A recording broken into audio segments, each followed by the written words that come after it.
Not long ago, one of my friends asked me a question. She asked me, what makes you an African? And I, Wacera, Waguthi, Muriuki, I didn't have an answer.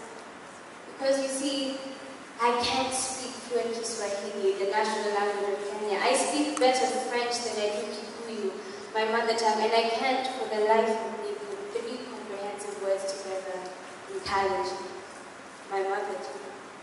But I'm black though! But I'm black though. Is that honestly the only thing that characterizes me as an African? Now let's not be so tense. Let's look at the scripture. Can you tell me where this is? This is an image from the recent movie Black Panther that suggests a whole new narrative for Africa. It suggests that we were never colonized and we were successful.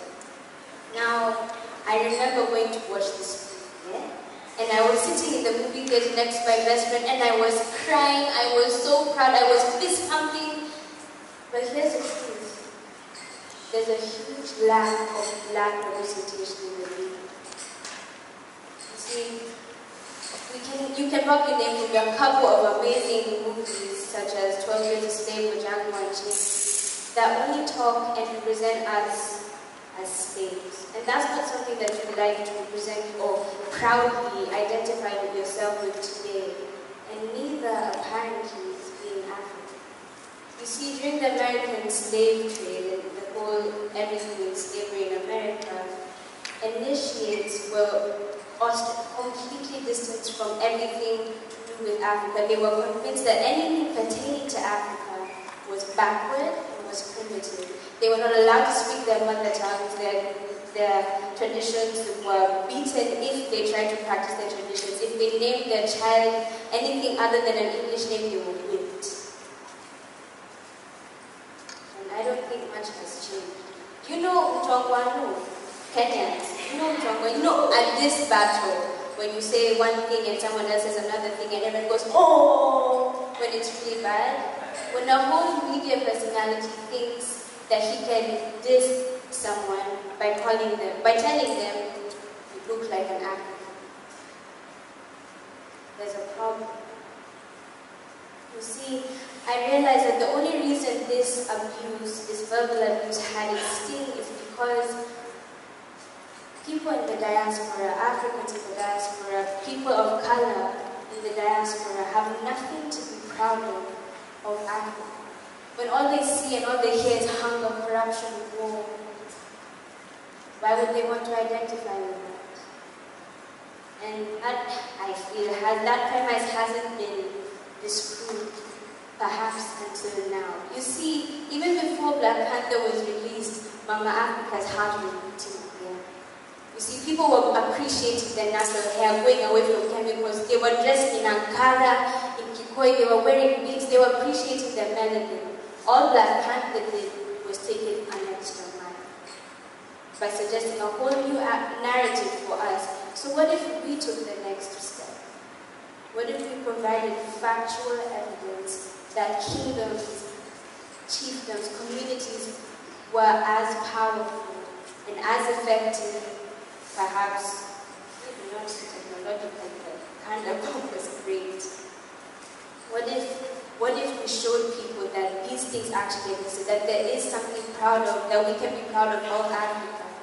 Would the everyday, remember when the movie came out, everyone was dressing up, they were painting their faces. Could that be an everyday occurrence if we knew that there is something to be proud of? I think it would. If we knew about,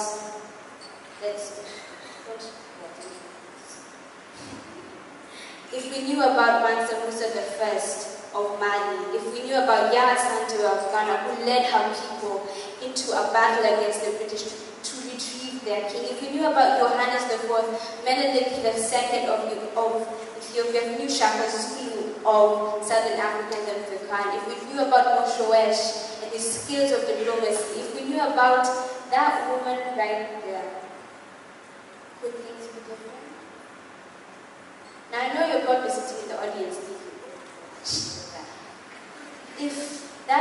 real history of Africa, then why are Africans acting like it? That's a pretty good question. Let me suggest to you that they don't know about it themselves. You see, African history is not as easily accessible as American history or European history. You see, in the colonial period, colonizers adopted a policy known as assimilation. You might have heard about it.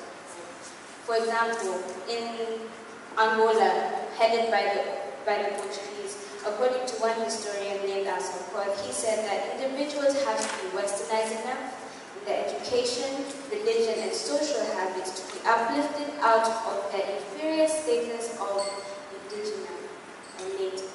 In other words, get a Christian or English or French or Portuguese name, adopt their behaviors and social interaction styles. Does this sound familiar? Now, let's literally take a couple steps back. I want you to name for me this place. If you know the answer, shout it out. 2 seconds. Where is this?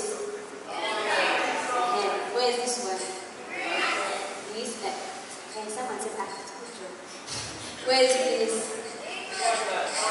The Stonehenge. Where is this? The pyramids of Giza in Egypt. Where is this? This is the Jannah Mosque in Mali, built around the 13th century and is the greatest mud structure in the world. Where is this? This is Adam's calendar in Mpumalanga, South Africa. It is thought to be the oldest man-made structure in the world, outdating the Stonehenge and the pyramids of Giza. Those stones that you see there, those are specifically and uniquely arranged to track the movement of the sun, tens of thousands of years ago, and it still works. I want you to realize something. You were able to name for me all of the European structures that I put up here, and one African structure successfully. And that's only because it's been shown in the media so many times. And I was the same. You see, here in Kenya, if you attend an international system school, you're looked at as, you're really getting the best, you know? And I internalized this mindset, and I believe that everything that I'm taught here is specifically, informally, and expertly chosen to make me into the most successful, educated being that I am. And for the most part, it was true.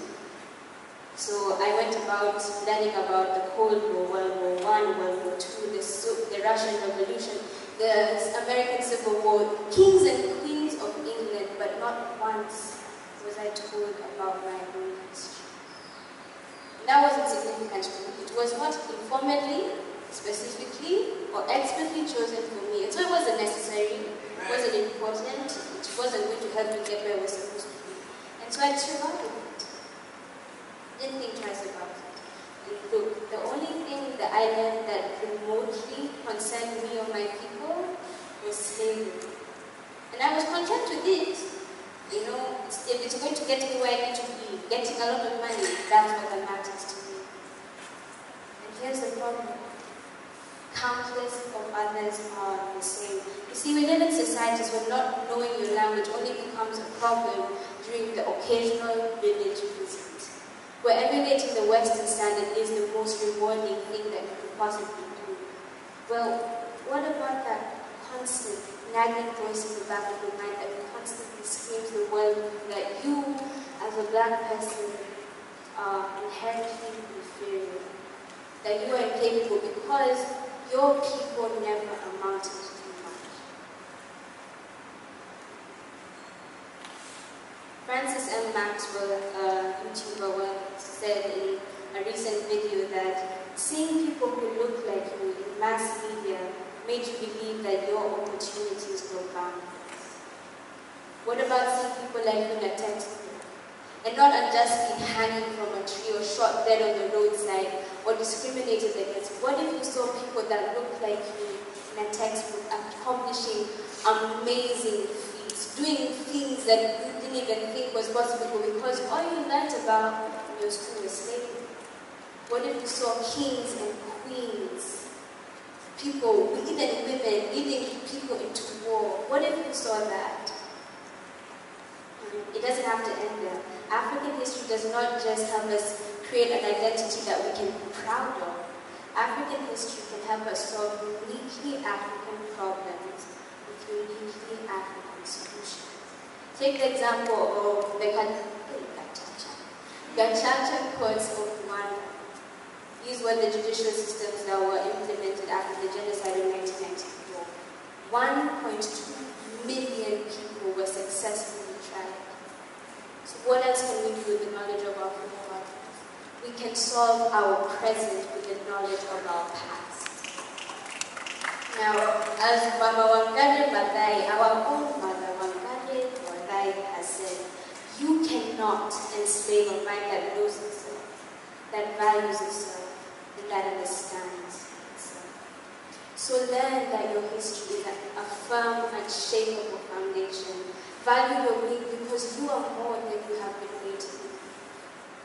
Know that the only limit that you face are those that you create for yourself here. Now, what I suggest that we all do, go to your village, because the truth of the matter is our history is not written down, it's oral.